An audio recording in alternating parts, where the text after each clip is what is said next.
안녕하세요, 최 팀장입니다. 오늘 영상은 민사 소송을 제기를 하고 나서 승소 판결이 나왔을 경우에, 즉 민사 채권이나 또는 상거래 채권을 채권 추심을 진행을 하다가 변제 기일에 변제가 되지 않았을 경우에 통상적으로 소송 절차를 밟아서 민사 소송을 제기를 하는 경우가 많이 있습니다. 그랬을 경우에 소송이 끝나고 채권자의 승소 판결이 나왔을 경우에, 그랬을 경우에 채권 추심을 진행을 해야 되는데, 그랬을 경우에 어떻게 진행을 해야 되는지에 대해서 간략하게 좀 알아보도록 해보겠습니다. 자, 보통 채권자 혼자서 채권 추심을 진행을 해서 소송 절차를 밟는 경우가 있고, 그런 경우가 있는가 하면 법률 전문가, 즉 여기서는 법무사나 또는 변호사 사무실을 통해서 민사 소송을 제기를 해서 소송 절차를 밟는 경우, 이렇게 두 가지 경우로 나눠 볼 수가 있겠습니다. 비교적 간단한 소송 같은 경우에, 그럴 경우에는 채권자 혼자서 스스로 이렇게 법무사를 통해서 간단한 소장을 작성을 해서 소송을 진행을 하는 경우가 있을 것이고, 만약에 전후 관계가 좀 복잡한 소송 내용이라든가 이럴 경우에는 변호사를 선임을 해서 다투는 경우가 있겠습니다, 채무자하고. 자, 그래서 어찌됐든 간에 승소 판결이 나오면 채권 추심을 진행을 해야 될 텐데, 법무사나 아니면은 변호사 사무실을 이용을 해서 승소 판결이 나온 이후에 채권 추심을 하는 경우에, 가장 대부분의 경우가 통상적으로 이용을 하는 채권 추심은 보통 압류 추심을 진행을 하는 경우가 하나가 있겠고, 그 다음에 재산 명시 신청을 하는 경우가 거의 대부분입니다. 두 가지 경우가. 근데 압류 추심을 진행을 하는 경우는, 물론 채무자의 부동산이 있을 경우에는 간단하게 부동산에 대해서 압류를 진행을 해서 예를 들어서 채권을 변제를 받는다든가, 변제를 하지 않는다고 했을 경우에는 경매까지 가서 변제를 받으면 되겠죠. 예, 그렇지 않은 경우에는 통상적으로 압류라는 거는 여기서 은행 통장을 압류를 하는 경우가 한 가지가 이해가 되겠습니다. 근데 문제가 되는 것은 은행을 통장을 압류를 하는데 채권자가 은행 채무자의 거래하는 은행을 알고서 이렇게 압류를 하는 게 아니라는 데 문제가 있는 겁니다. 왜 그러냐면은 변호사나 법무사는 채무자의 거래하는 은행이나 또는 신용 상태라든가 이런 거를 알아볼 수 있는 자격이 없어요.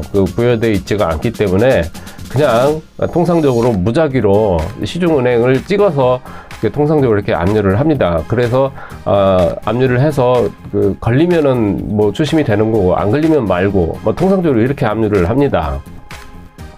그리고 채권자한테도 그렇게 설명을 해요. 압류를 하긴 하되 그냥 시중은행 무작위로 찍어서 압류를 해봅시다, 이런 식으로 통상적으로 설명을 하고, 그리고 또 하나 재산 명시 신청이라는 절차가 하나 있습니다. 재산 명시 신청이라는 거는 채무자에게 법원에서 채무자 스스로 법원에 출두를 해서 채무자가 가지고 있는 재산을 법원에 나와서 신고를 하라라는 명령을 바라는 거거든요. 근데 통상적으로 채무자가 법원에 나와서 실질적인 재산을 신고를 안 한다는데 문제가 있는 거예요. 부동산이나 예를 들어서 실질적인 자기 현금 자산이라든가 이런 거를 신고를 안 한다는데 문제가 있는 겁니다. 그리고 또 신고를 안 하면 신고를 하고 나서 법원에서 실질적으로 실사를 해야 되는데, 실질적으로 법원에서 실사를 또 안 한다는 데 문제가 있는 거예요. 그냥 신고만 하고 끝나는 절차가 재산 명시 신청입니다, 그게. 뭐 예를 들어서 집에 뭐 가재도구라든가 뭐 이런 거 몇 가지 있다라고 그냥 신고하면은 그 절차는 끝나는 겁니다. 그냥 간단하게.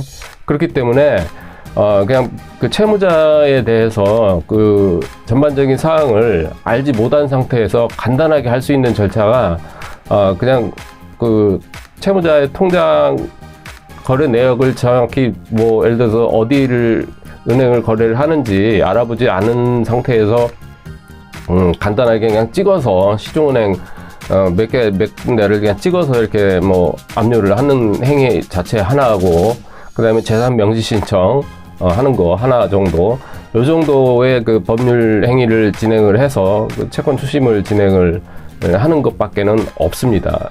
그래가지고는 돈을 받을 수가 없어요. 결국에는 채무자로 하여금 채권 추심을 들어온다라는 그 눈치밖에는 안 주는 겁니다. 결국에는 채무자로 하여금 시간을 줘서 뭐 있는 돈도 빼돌리는 그런 행위 자체밖에는 안 되는 거거든요. 그렇기 때문에 일단은 재판이 그 승소 판결이 나오고 그렇게 됐을 경우에는 변호사나 법무사한테 채권 추심을 맡겨서는 안 되는 거예요. 재판하고 채권 추심하고는 사실 별개의 문제입니다. 물론 재판은 변호사가 필요할 수가 있어요. 변호사가 전문적인 법률 지식이 필요한 그런 그 재판이 필요한 경우가 있습니다. 물론 당연하게 그렇지만은 그 채권 추심이라는 거는 돈 받는 행위는 상당히 기술적인 부분입니다. 그런 부분은 왜 그러냐면은 채무자의 그 돈이 어디에 그 머물러 있는지를 알아야 되는 거거든요. 근데 그 알아야 되는 부분을 그 알기 위해서는 어느 정도의 자격이 있어야 됩니다. 예를 들어서 채무자가 어디 은행을 거래를 하고 있고 또 신용 상태가 어떤지 그리고 또 뭐 카드는 어디를 쓰고 있고 또 채무자가 신용불량인지 아닌지 이런 거를 파악을 하려고 그러면 국가에서 그런 걸 파악을 할 수 있게끔 인가가 되어져 있는 기관에서 그거를 알아볼 수가 있는 거거든요. 그거는 신용정보회사밖에는 없는 겁니다. 그래서 신용정보회사에서 그런 걸 정확하게 그 파악을 해서 채권 추심을 진행을 하라고 있는 것이 신용정보회사예요.